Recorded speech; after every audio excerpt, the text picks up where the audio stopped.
Puji nama Tuhan. Jemaat yang dikasih di dalam Tuhan, selamat pagi. Salam jumpa di dalam kasih Tuhan kita Yesus Kristus. Begitu baiknya Tuhan dalam hidup kita ini, sehingga kita masih ada sampai saat pagi hari ini. Dan sepanjang malam yang sudah kita lewati, di dalam peristirahatan kita, Tuhan jaga lindungi kita, menjauhkan dari segala hal yang kita tidak inginkan, sehingga pada pagi hari ini kita boleh bangun dengan tubuh yang sehat. Sebelum kita melangkah di hari yang baru, menjalani segala aktivitas kita mau menyerahkan hidup ini ke dalam tangan Tuhan. Hanya Tuhanlah yang sanggup menolong kehidupan kita. Sepanjang hari ini kita percaya kalau Tuhan ada bersama dengan kita, maka setiap kemenangan akan kita raih dalam kehidupan kita. Kita akan masuk dalam kebenaran firman Tuhan. Sebelumnya mari kita berdoa bersama.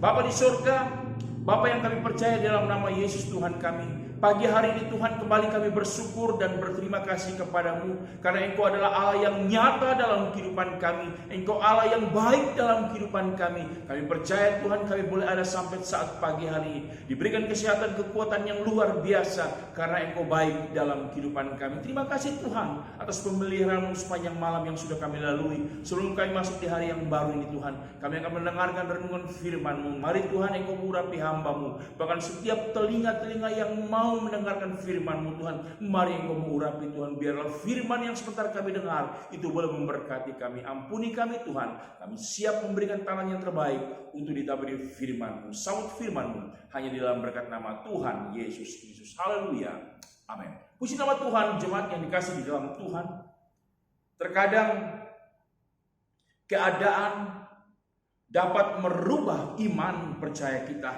Terkadang keadaan yang sulit, keadaan yang sukar itu bisa membuat iman kita dipertanyakan. Tapi pada pagi hari ini kita akan melihat satu kisah yang luar biasa, di mana Allah memilih seorang janda yang miskin, di mana Allah memilih seorang janda yang tidak punya apa-apa untuk memberkati, bahkan untuk memberi makan seorang Nabi Elia. Firman Tuhan yang kita ambil di dalam 1 Raja-Raja 17. 1 Raja-Raja 17. Di dalam ayat yang ke-10 sampai dengan ayat yang ke-15, firman Allah berkata, sesudah itu ia bersiap lalu pergi ke Sarfat. Setelah ia sampai ke pintu gerbang kota itu, tampaklah di sana seorang janda sedang mengumpulkan kayu api. Ia berseru kepada perempuan itu, katanya, cobalah ambil bagiku sedikit air dalam kendi, supaya aku minum. Ketika perempuan itu pergi mengambilnya, ia berseru lagi, cobalah ambil juga bagiku sepotong roti. Perempuan itu menjawab, demi Tuhan Allahmu yang hidup, sesungguhnya tidak ada roti padaku sedikit pun, kecuali segenggam tepung dalam tempayan dan sedikit minyak dalam buli-buli. Dan sekarang aku sedang mengumpulkan 2-3 potong kayu api. Kemudian aku mau pulang dalam mengolahnya bagiku dan bagi anakku. Dan setelah kami memakannya, maka kami akan mati. Kalau kita bisa melihat kebenaran firman Allah dalam 1 Raja-Raja 17, di dalam ayat yang ke-7 sampai seterusnya, perikop firman Allah di sana dituliskan Elia dan janda di Sarfat. Sepertinya Tuhan salah memilih. Kenapa Tuhan tidak memilih seorang yang lain yang memiliki kelebihan, yang mempunyai makanan stoknya yang banyak? Tapi justru Allah memilih seorang janda yang tidak punya apa-apa, yang tidak memiliki kekayaan, yang tidak memiliki bahan makanan yang lebih. Karena di dalam ayat yang ke-10, sesudah itu ia bersiap lalu pergi ke Sarfat. Setelah ia sampai ke pintu gerbang kota itu, tampaklah seorang janda sedang mengumpulkan kayu api itu. Elia berseru kepada perempuan itu, katanya, cobalah ambil bagiku sedikit air dalam kendi supaya aku minum. Di dalam ayat 11, ketika perempuan itu pergi mengambilnya, Elia berseru lagi, cobalah ambil juga bagiku sepotong roti. Di dalam keadaan yang sulit sukar wanita ini, karena dalam keadaan kemiskinan, kekurangan, ketika dia mendengar apa yang dikatakan oleh Elia, ada sesuatu hal yang menyakitkan, yang menyulitkan dalam pilihannya, dalam kehidupannya. Jangankan untuk memberi yang dia makan. Karena dia berkata, perempuan itu menjawab dalam ayat ke-12, demi Tuhan Allahmu yang hidup, sesungguhnya tidak ada roti padaku sedikit pun, kecuali segenggam tepung dalam tempayan dan sedikit minyak dalam buli-buli. Dan sekarang aku sedang mengumpulkan 2-3 potong kayu api. Kemudian aku mau pulang dan mengolahnya bagiku dan bagi anakku. Dan setelah kami memakannya, maka kami akan mati. Ada jawaban yang begitu luar biasa yang diucapkan oleh seorang janda. Dia tidak menolak, dia tidak marah. Dia berkata jujur kepada Elia di dalam ayat yang ke-10, ke ayat yang ke-12. Demi Tuhan Allahmu yang hidup, sesungguhnya tidak ada roti bagiku kecuali segenggam. Itu pun cukup bagiku dan bagi anakku. Setelah kami memakan ini, kami akan mati. Sepertinya Tuhan salah memilih.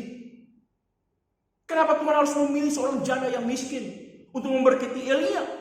Kenapa Allah tidak memilih seorang wanita-wanita yang lain memiliki kelebihan? Inilah cara Tuhan.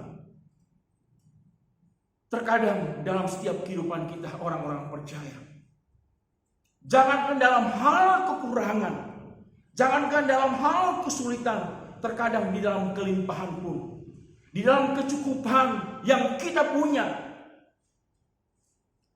terkadang kita menjadi manusia, pribadi-pribadi yang masa bodoh, yang tidak mau melihat keperluan, kebutuhan orang-orang yang ada di sekitar kita.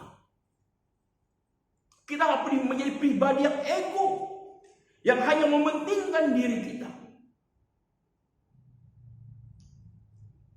yang tidak lagi peduli dengan orang-orang yang membutuhkan. Apalagi kalau dalam keadaan kesulitan, dalam keadaan kekurangan, dipertanyakan apakah kita masih bisa memberi seperti apa yang dilakukan oleh wanita janda ini. Dia berkata, saya punya tepung segenggam, tapi itu hanya cukup bagiku. Setelah saya makan dan anakku makan, kami pun akan mati. Ada pelajaran yang sangat indah pada pagi hari ini, jemaat yang dikasih dalam Tuhan. Mari kita mau belajar untuk tidak melihat apa yang ada dalam kehidupan kita. Tidak melihat untuk diri kita. Terkadang kita menjadi pribadi-pribadi yang ego, yang mengutamakan kehidupan kita. Tapi wanita ini, di dalam keadaan yang sulit, di dalam keadaan yang berkekurangan, dia tidak mengambil keputusan yang salah untuk dia berkata kepada Elia, kenapa engkau datang kepadaku? Tidak, dia berkata jujur. Dia berkata jujur. Mari jemaat yang dikasih dalam Tuhan, lewat kebenaran firman Tuhan, apa yang dapat kita ambil di dalam pelajaran pada pagi hari ini? Kekurangan jangan menjadi hambatan untuk kita untuk memberkati orang lain. Jangan kita melihat keadaan kita. Kalau kita bisa, baru kita mau memberi. Tidak, belajarlah untuk tidak menjadi pribadi-pribadi yang ego, yang hanya melihat diri kita, yang hanya menguntungkan diri kita. Kalau saya cukup, saya lebih, mungkin baru saya bisa memberikan kepada orang lain. Tapi kemarin kita mau belajar, kekurangan, kesulitan, itu jangan menjadi batas, membatasi untuk kita berbuat baik kepada orang-orang yang membutuhkan. Ada tindakan iman yang diambil oleh wanita ini. Itu pun Tuhan mau dalam setiap kehidupan kita. Kalau kita bisa melihat di dalam Filipi 4.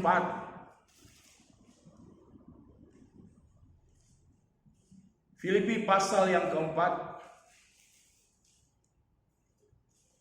Kita akan melihat ayat yang ke-19, firman Allah berkata, Allahku akan memenuhi segala keperluan menurut kekayaan dan kemuliaannya dalam Kristus Yesus.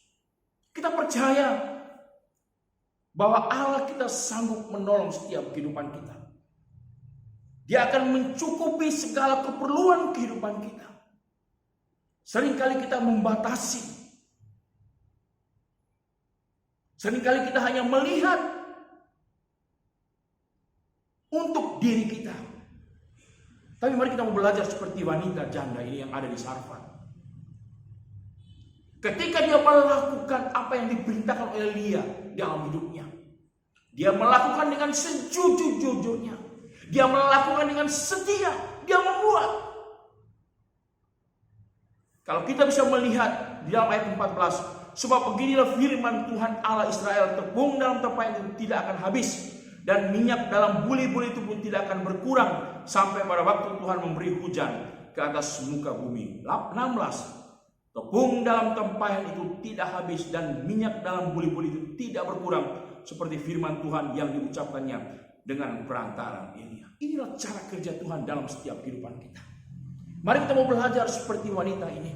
Kenapa Tuhan memilih wanita ini? Tuhan tidak memilih seorang wanita yang memiliki kekayaan, yang memiliki kelebihan. Tapi justru Allah memilih wanita janda, seorang janda yang berkekurangan, untuk memberkati Elia, untuk mengenyangkan Elia, untuk menyenangkan Elia. Terkadang dalam kelimpahan kita, dalam kelebihan kehidupan kita, terkadang kita menutup mata, tidak peduli dengan orang lain. Yang penting saya senang, yang penting saya senang. Kau mau jadi apa? Masa bodoh. Apalagi kalau dalam kehidupan kekurangan. Bisakah kita bisa membantu orang-orang yang membutuhkan? Tapi mari kita mau belajar seperti wanita ini yang tidak peduli dengan keadaan hidupnya. Dia tidak melihat kekurangan untuk membatasi dia untuk berbuat baik kepada Elia. Ketika dia melakukan hal itu, apa yang Tuhan buat bagi dia? Ayat 16 firman Allah yang jelas, tepung dalam tempayan itu tidak akan habis dan minyak dalam buli-buli itu tidak berkurang seperti firman Tuhan yang diucapkannya dengan perantaraan Elia. Di sini kita bisa mengambil satu kesimpulan bahwa Allah akan mencukupkan, bahkan Allah akan melimpahkan berkat-berkatnya dalam setiap kehidupan kita ketika kita bisa memberkati orang lain tanpa kita melihat keadaan kehidupan kita. Keadaan apapun yang kita alami, yang terjadi dalam kehidupan kita, senang maupun susah, belajar seperti wanita ini. Allah tidak pernah salah memilih wanita janda ini. Ini adalah pelajaran sangat indah. Terkadang kita bisa berbuat baik, terkadang kita bisa memberi. Tak kala kita memiliki kekayaan atau memiliki yang lain-lainnya melebihi sehingga kita dapat berbuat. Tapi mari kita belajar seperti wanita ini. Di dalam kekurangan, dalam kesulitan, tidak membatasi dia untuk dia memberkati Nabi Elia. Oleh sebab itu pada pagi hari ini jemaat yang dikasih dalam Tuhan, percayalah, Tuhan akan memberkati kehidupan kita. Tuhan akan memberkati dengan seluas-luasnya ketika juga kita belajar untuk memberkati orang lain. Tidak hanya kepentingan kita, tidak hanya kepentingan keluarga atau golongan kita, tapi mari kita melihat bahwa di luar sana ada masih banyak orang yang membutuhkan. Jangan kita hanya memikirkan untuk kita. Belajar seperti apa yang dilakukan oleh wanita ini. Tuhan memberkati dia. Tempayan buli-buli yang dia punya tidak pernah kosong. Tuhan tetap isi. Inilah cara kerja Allah yang luar biasa. Karena wanita ini tidak mementingkan kehidupan dia. Mari sebelum saya akhiri firman Allah pada pagi hari ini, mari kita mau belajar untuk berkorban, memberkati orang lain. Bukan kita melihat keadaan kita. Kalau kita melihat keadaan kita, maka akan sulit kita akan memberkati orang lain. Belajar seperti apa yang dilakukan oleh wanita ini. Dia tidak lagi peduli dengan keadaan hidupnya. Dia tidak lagi memperduli keadaan keluarganya. Tapi dia belajar untuk berkorban, belajar untuk memberi. Di sana letak kekuatannya. Maka Allah memberkati kehidupannya. Kiranya firman Tuhan pada pagi hari ini boleh memberkati kita. Kita akan masuk di dalam doa. Segala pujian dan syukur kami kembalikan kepadamu Tuhan. Kami sudah belajar mendengarkan firman-Mu yang sudah mengajarkan kami Tuhan. Engkau sudah memilih seorang janda yang miskin. Janda yang papah yang tidak memiliki apa-apa untuk memberkati Nabi Elia Tuhan. Ada pelajaran yang sangat indah bagi kehidupan kami Tuhan. Seringkali dalam hidup kami ini Tuhan, seringkali kami mengutamakan hidup kami. Seringkali kami mementingkan kepentingan kami. Kami tidak lagi peduli dengan orang lain Tuhan. Tapi lewat kebenaran firman Tuhan pada pagi hari kami mau belajar Tuhan. Dalam keadaan apapun yang terjadi dalam kehidupan kami, kesulitan apapun, belajar bahwa kami untuk selalu memberkati orang lain Tuhan. Terima kasih Bapak.